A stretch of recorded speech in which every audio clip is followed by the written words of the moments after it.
Hello everybody, it's Jenna here. May is Mental Health Awareness Month, and I thought as a part of that, that I would tell my story and my journey in my own mental health.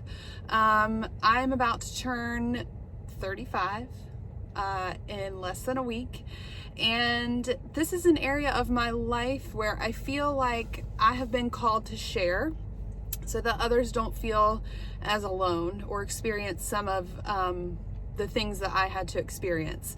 I had a delightful growing up experience. From day one, I've been a high achiever and I've wanted to do everything myself. I'm a Taurus, I'm stubborn, not gonna tell me what to do, I'm gonna do it. So growing up, my mom would say she didn't teach me to read, she didn't teach me to tie my shoe. I don't even know these things. I don't remember them clearly, but she just said she left me alone because I wanted to teach myself everything. So, those are some traits that are great traits to have sometimes, but they can really work against you. So that high achieving feeling in me all the time, my inner critic is strong. When I don't do something well, I have an inner dialogue that some people hopefully don't have. And to the point where I had a teacher once tell my mom that she was going to make me get a B in something, even though I didn't deserve it, just to make me okay with failure. So I should have known that, these things might work against me in the future. So my first bout of depression was in college. So made it through high school fine, had a great group of friends, did really well. Spent my first year at University of Richmond and then transferred back to UNC Chapel Hill my sophomore year, and that's when a dark cloud covered me. I think looking back is a combination of things. So one thing that contributes to your mental health is community. So access to friends, social outlets, things like that. And I was taken from an environment where I had tons of friends and moved to a new environment where I didn't know a lot of people. Combine that with high stress academics. So I knew I was either pre-med or pre something in healthcare, took a lot of science and a lot of math, and I was struggling big time. So combine my inner critic voice with how I was doing academically and my lack of community and friendship, and I had a recipe for disaster. So I would wake up in the morning and count down the number of hours it was until I can go back to bed. I had no motivation to do anything. So I ended up having to take a withdrawal from a couple of my classes, and I sought counseling. I saw one of the university therapists, which at that point was wonderful. I saw the psychiatrist, and he put me on medication. That was the first time I was ever on medication. So the black clouds slowly started to lift. I felt better. I met new people. I was able to recover from that. And then I had a relatively quiet period of time from then until dental school. So again, I made it into dental school. I was excited. I had a boyfriend at the time. That was good. In dental school, you're forged together with a community. So my community was strong. I had great friends. But this time it was more of an anxiety issue. So I would sit on the end row in the classes because my stomach was so upset. I would have issues, like I'd have to leave to use the bathroom frequently, and continual stomach issues, panic and anxiety attacks. So, not depression this time, more so the anxiety, the performance. I've got to do well. If I don't do well, what does that mean of me? I'm not of value if I can't perform well. So I ended up back on medication again through part of dental school. I ended up seeking my regular practice doctor out and was put on medication for anxiety. Gradually weaned myself off of that again. Graduated dental school, stress and all. Married Evan while I was in dental school. So, we had our whole relationship, and that was a huge positive experience for me and still is. He's very even keeled. Evan does not get stressed about much. So that really helped tether me. Fast forward to private practice, and Evan's still in residency. That was probably one of the most trying times in my life.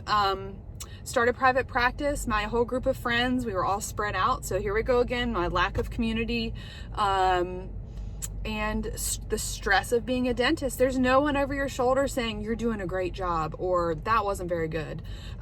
So, my inner critic, it became even stronger. So I struggled throughout that.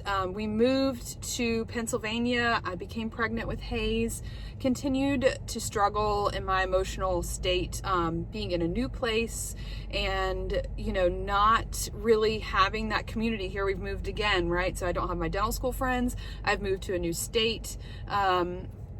Finding steady friendships there was difficult. So I had Hayes, and I would say right after having Hayes was probably the most depressed that I had ever been.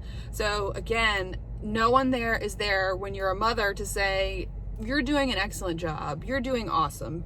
I felt like a huge failure because I had all these expectations of how I was supposed to feel as a mother. And some of those feelings I just didn't have, and I felt so much guilt and so much shame that I remember crying to Evan in the shower. One particular day, I had terrible bouts of mastitis, and it brought me to my knees, but I remember being in the shower and telling Evan, I don't want to be here anymore. And that's really hard to even admit to the camera and you, if you watch this, but I told him I didn't want to be there anymore. And that really scared him. And at that point, I sought professional help.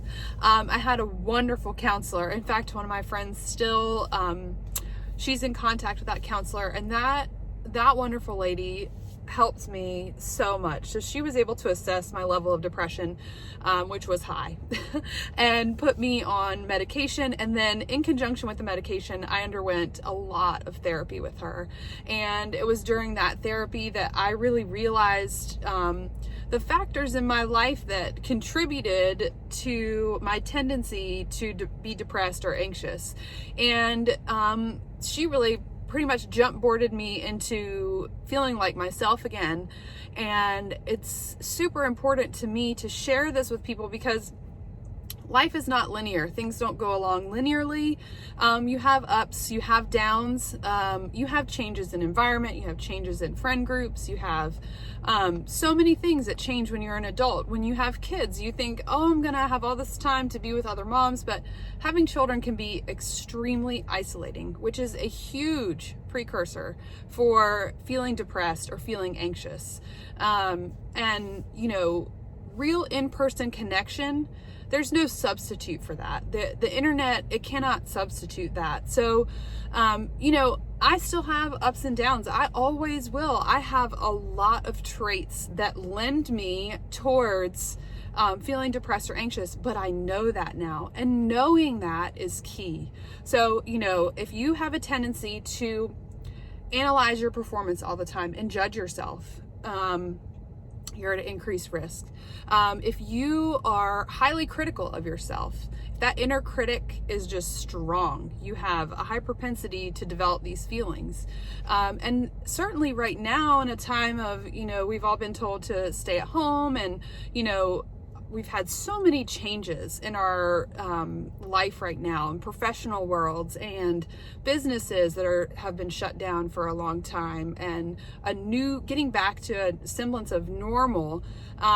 This is a time where it can create those feelings in you and in me. And at this point, being able to know and see what's coming, the triggers for me, I know, like that isolation trigger, when I allow myself to get caught up in judgment of myself and be really critical, those things very much contribute to your mental health. So I wanted to say at the end of this, if this helps one person, it's nothing to be ashamed of. I think talking to people is a huge benefit. One of my strengths, and probably what contributes to my tendency to have some sort of depression at times, is that I am an empath. So I take on people's emotions. If you ever talk to any of my friends, you'll know that, people, well, who I've never met, let's say I have a patient, I've never met them. I can end up in a crying embrace by an end of an appointment. So people pour their life out to me. And it's been heavy to carry some of these stories that have been laid on me. But I realize that it's part of my calling to empathize with people. I learn every day more about myself and more about others, but I think that it's very important to connect with other people, and to know that you're not alone in your feelings, that if you're having a feeling, odds are somebody else out there has had that feeling as well. So I wanted to encourage you today, if you've made it this far, that, you're not alone. You've never been alone. I have to remind myself, I'm not alone. You're never going to be alone. And if you are really struggling, to really reach out for help. I know that you may be hesitant. I know that it's scary to seek out counseling or therapy, or to try something new, but it really will open your eyes to all the joy that's in your life. So I would encourage you, if you're struggling, to really reach out to somebody. I'm here for you. If you need me, I'm more than happy to talk. A lot of my friends know that we've talked about this, but I'm more than happy to be a listening ear for you. There's been some things that have really helped me in my journey, including meditation, knowing when I just need a brain break. My husband knows when I need a brain break. Exercise is extremely therapeutic for me mentally, just resets a lot of those feelings for me. So just know there are resources out there for you and that you're never alone. And I hope that this has helped at least one person out there. And I pray that you will feel comfortable enough to reach out to somebody if you're struggling. So I hope you have enjoyed listening to this and listening to my story. And I hope you'll join us again soon. Have a great day.